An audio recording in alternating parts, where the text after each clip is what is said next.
मनीषा के साथ बुरा हुआ तो हम क्या करें, हमारी बहन थोड़ी ना थी, हमारा क्या रिश्ता लगता है। आखिरी तक वीडियो देखना, तुम्हें पता चलेगा कितना ज्यादा जरूरी है मनीषा को इंसाफ मिलना। और यह जो मुद्दा है ये तुम्हारी और मेरी बहन बेटियों की सेफ्टी का मुद्दा है।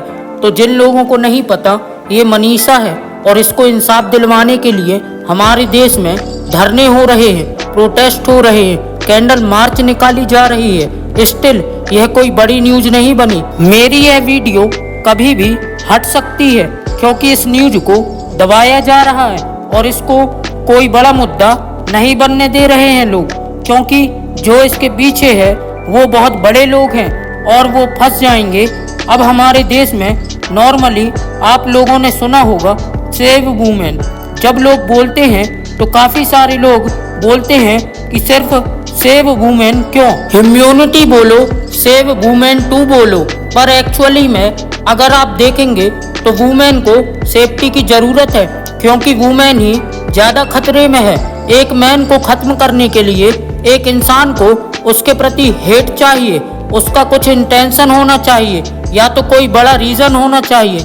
पर एक वुमेन को ख़त्म करने के लिए एक इंसान के अंदर हवस ही काफ़ी है। क्योंकि आज जिस मुद्दे की मैं बात करने वाला हूँ ये एटलीस्ट उतना बड़ा तो होना ही चाहिए था जितना बड़ा हमारा ड्रम वाला केस था या फिर राजा रघुवंशी वाला जो केस था। अगर आप ध्यान देंगे तो जो 2 केस की मैंने बात करी वो उनकी आपस की फैमिली की परेशानियां थी। पर यह जो मुद्दा है यह हमारे देश में सेफ्टी पर सवाल उठाता है। पर दिक्कत यह है कि लोगों को ऐसे दर्दनाक इंसिडेंट्स में भी ड्रामा चाहिए होता है। उनको चाहिए कि कोई ड्रामा आए, कोई हनीमून का केस आए, कोई पति पत्नी और वो वाला एंगल बने, तब तक उनका इंटरेस्ट जागता है। और आज सरकार की भी बात करेंगे कि बेटी बचाओ वाला अभियान जो है वो सिर्फ बोलने भर का है या फिर सचमुच में कुछ काम हो रहा है बेटी बचाने वाला। क्योंकि प्रशासन की तरफ से तो बयान आ गया है कि लड़की ने खुद को खत्म किया है, पर उसके पिता मानने को तैयार नहीं है, उस पर बहुत भरोसा करते हैं और उनका कहना है कि मेरी बेटी आत्महत्या नहीं कर सकती है। और अब हम शुरू से बात करते हैं और आप मुझे आखिरी में बताना कि क्या सच में आपको यह केस लग रहा है या फिर किसी बड़े आदमी को बचाने की कोशिश चल रही है। क्योंकि वैसे भी यह न्यूज़ टीवी पर ज़्यादा दिखाई नहीं जा रही, इंटरनेट से इसकी वीडियोस हटाई जा रही हैं और कोई भरोसा नहीं है कल को मेरी वीडियो भी हटा दी जाए। पर जो ज़रूरी है उस पर बात तो करनी पड़ेगी, वरना यह चैनल किस काम का। तो मनीषा एक 19 साल की लड़की है जो ना तो छोटे कपड़े पहनती थी, ना देर रात तक घर के बाहर रहती थी और ना ही उसको पार्टी करने का शौक था।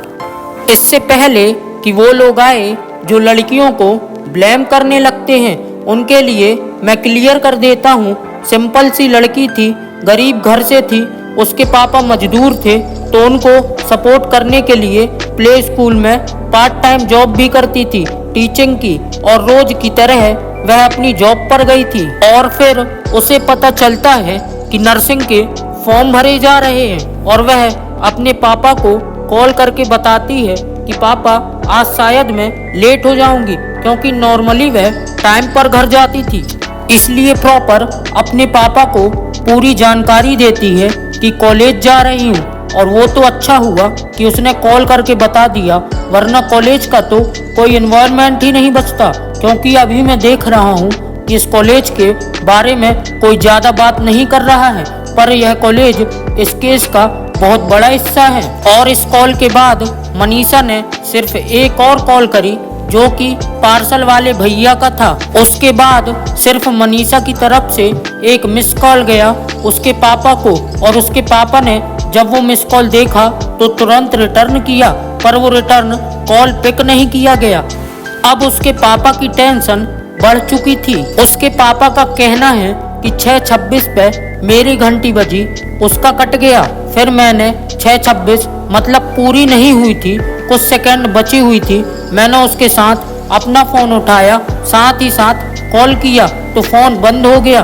कल रात में उसका फ़ोन 12:04-5 के ऊपर ऑन हुआ, उसके बाद बंद हो गया। उसके बाद उसका कॉल बंद हो गया। और अब आप बोलोगे कि उसके पापा को टेंशन हुई तो पुलिस को कॉल करते या फिर खुद जाकर देखते। उसके पापा ने दोनों काम किए। वह खुद भी गए वहां पर और उन्होंने पुलिस को भी कॉल किया और पुलिस आई भी। और जैसे कि जानकारी मिल रही है, जैसे ही पुलिस उस कॉलेज में पहुंची जहां पर मनीषा जा रही थी, तो पुलिस वहां पर 3-4 लोगों को देखती है, वहां के कर्मचारी जो कि नशे में धुत थे। अब ये सारा सिनेरियो देख के आपके दिमाग में आ रहा होगा, अब तो समझ आ गया भाई, कॉलेज की तरफ से कुछ गड़बड़ होगी। तो पुलिस वालों ने कुछ स्ट्रिक्ट एक्शन लिया होगा, पर नहीं, पुलिस ने नॉर्मली उनसे पूछा कि क्या तुमने मनीषा को देखा है? उन्होंने बोला नहीं और पुलिस अपने काम पर वापस आगे बढ़ गई। तो जब लड़की के पापा ने पुलिस वालों को बोला कि आप उनसे पूछताछ करो, कुछ पता करो, कुछ गड़बड़ लग रही है, मेरी बेटी इतनी देर तक बाहर नहीं रहती, तो पुलिस ने वही किया जो हमेशा किया जाता है, विक्टिम ब्लेमिंग। उन्होंने कहा कि तुम्हारी बेटी किसी लड़के के साथ भाग गई होगी, आ जाएगी 3-4 दिन में शादी के कार्ड लेकर, शादी कर कर, तब तुम्हें सब पता चल जाएगा। मनीषा के पापा की हालत सोचिए आप, वो परेशानी में, अपनी बेटी की टेंशन में, जिसके पास हेल्प लेने गए वो हेल्प करने की जगह उन्हीं को डरा रहा है और उनके दिमाग में गलत गलत सिनेरियो सेट कर रहा है। क्या हम इसके लिए टैक्स भरते हैं कि जब हमें परेशानी हो तो हमें डराया और धमकाया जाए? यह जो रिपोर्ट थी ये 11 तारीख को की गई थी और 13 तारीख को मनीषा के पापा को वही खबर मिली जो उनके लिए सबसे बुरी थी। और इस खबर के साथ अपनी बेटी की बॉडी की जो हालत उन्होंने देखी, वो कोई भी अगर देख लेता तो उसकी रूह कांप जाएगी। चाहे आपका रिश्ता मनीषा से हो या ना हो, फेस पर स्किन नहीं है, जैसे तेजाब डाला गया हो। जिस नली से हम सांस लेते हैं वो सांस नली गायब है, जिससे हमारा खाना पेट में जाता है वो खाने की नली गायब है, किडनी नहीं है बॉडी में, और शरीर से बच्चेदानी भी गायब है। आप सोच के देखिए, जब उसके पापा ने या उसकी फैमिली वालों ने ये सब देखा होगा तो क्या फील किया होगा।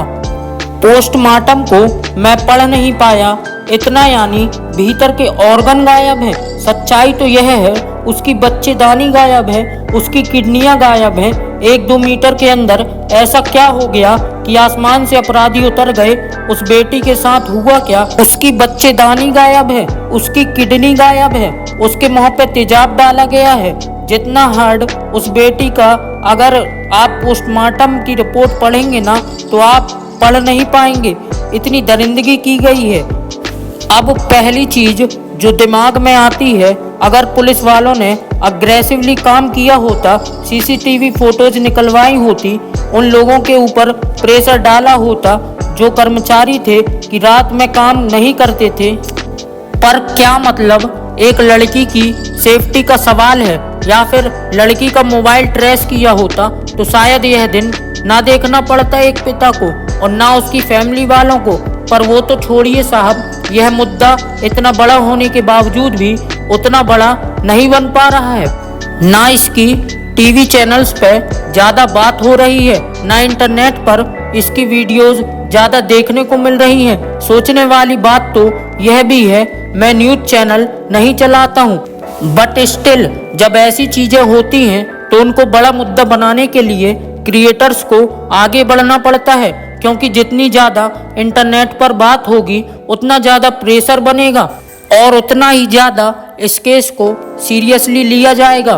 क्योंकि आप अगर मनीषा की फैमिली को देखेंगे तो कोई रिच बैकग्राउंड से नहीं है और ना ही उनके कोई इतने ज़्यादा कनेक्शन होंगे कि वो अपनी बेटी को इंसाफ दिलवा सके। आपको और हमें ही आगे आना होगा। आज 1 सितंबर हो चुका है और बहुत दिन बीत चुके हैं। इंसाफ के नाम पर जो पुलिसमैन थे अलग अलग पोस्ट के, उनको ट्रांसफ़र किया गया है या फिर सस्पेंड किया गया है, और जो फाइनल रिपोर्ट आई है वो आपका नज़रिया पूरे केस को लेके एकदम ही बदल देगी। जो हमारे पास अब तक की रिपोर्ट आई है उसमें पॉइजन आया है और उसमें कोई उसको इंजरी के मार्क नहीं आए हैं। जो सेक्सुअल एरियाज में उसके जो थे वो कुछ भी नहीं आया है। सीमेंट नेगेटिव आया है उसका। बाकी कोई शार्प वेपन का इस्तेमाल नहीं लगता है। ये भी बताया गया है कि धारदार से हत्या की गई है क्योंकि गला भी गया है। उसमें धारदार की कोई भी एविडेंस नहीं है। मतलब जितनी भी बातें चल रही थी कि उसके साथ पहले गलत किया गया फिर उसको खत्म किया गया, वो सारी बातें गलत हैं। यह रिपोर्ट ने सारी बातें झुठला दी हैं। इनका कहना है कि लड़की ने कीटनाशक खाकर खुद को खत्म कर दिया है। आप सोचिए कि यह पिता जो अपनी बेटी को इंसाफ मिलने से पहले उसका अंतिम संस्कार करने तक को रेडी नहीं था कि जब तक मुजरिम नहीं पकड़ा जाएगा केस खत्म नहीं होगा और अपनी बेटी का अंतिम संस्कार नहीं करूंगा, वो एकदम से रेडी क्यों हो गया? क्योंकि वो गरीब आदमी है, एक मजदूर है। प्रशासन या फिर जो लोग इस केस में इन्वॉल्व हैं उनके अगेंस्ट नहीं जा सकता, वरना जो बाकी फैमिली है उनका भी जीना मुश्किल हो जाएगा। और मैं जो वीडियो बना रहा हूँ मुझे भी परेशानी हो सकती है, बट स्टिल जो जरूरी है वो जरूरी है, क्योंकि एक इंसान को इतना मजबूर देखकर मैं अपनी आंखें। और अगर बात करें रिपोर्ट की, तो अगर उस लड़की को कीटनाशक खाना था तो वो अपने गांव में भी खा सकती थी। उसको वही गांव क्यों मिला? कीटनाशक खाने के बाद जो उसके बॉडी पार्ट्स गायब हैं वो उसने खुद निकाले थे, खाने से पहले या खाने के बाद निकाले। और फेस की जो स्किन गायब है, जैसे तेजाब गिरा हो, वो भी उसने खुद कर लिया।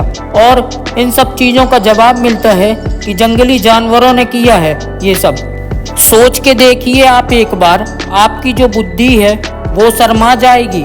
एक्चुअल दिमाग का काम यह होता है कि कॉलेज से सीसीटीवी फुटेज निकाले जाते, पर नहीं, कॉलेज वालों ने बोल दिया हमारे पास फुटेज नहीं है, या जो है उसमें कुछ भी नहीं दिख रहा है, बट स्टिल एक्सेप्ट कर ली गई।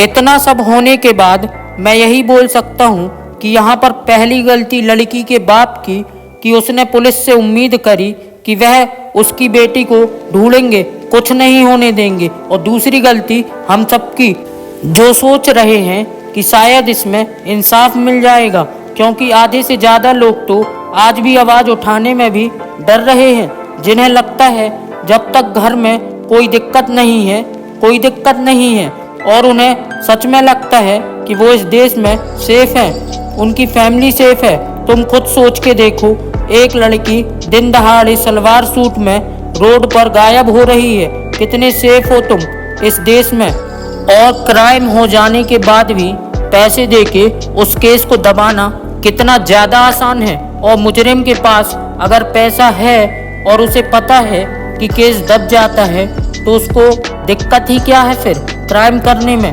बाकी मेरे पास आवाज़ है जिसे मैं उठा सकता हूँ और मैंने इसे इस्तेमाल किया है। नीचे शेयर बटन है, उसे इस्तेमाल करके आप भी इस चीज़ को फैलाएं ताकि ज़्यादा प्रेशर बने, क्योंकि इस वीडियो को आने में बहुत देर तो हो गई है, क्योंकि बहुत ज़्यादा टाइम हो चुका है और यह वीडियो पहले ही आ जानी चाहिए थी। मैं चाहता हूँ कि आप ज़्यादा दूर तक फैलाएंगे तो इससे प्रशासन पर प्रेशर बनेगा। वीडियो लाइक मत करना और चैनल भी सब्सक्राइब मत करना, मुझे कोई फ़र्क नहीं पड़ता, बट शेयर ज़रूर कर देना, क्योंकि मनीषा को इंसाफ मिलना ज़रूरी है, वरना यह केस भी हर केस की तरह इंटरनेट पर हैशटैग बन के ही रह जाए।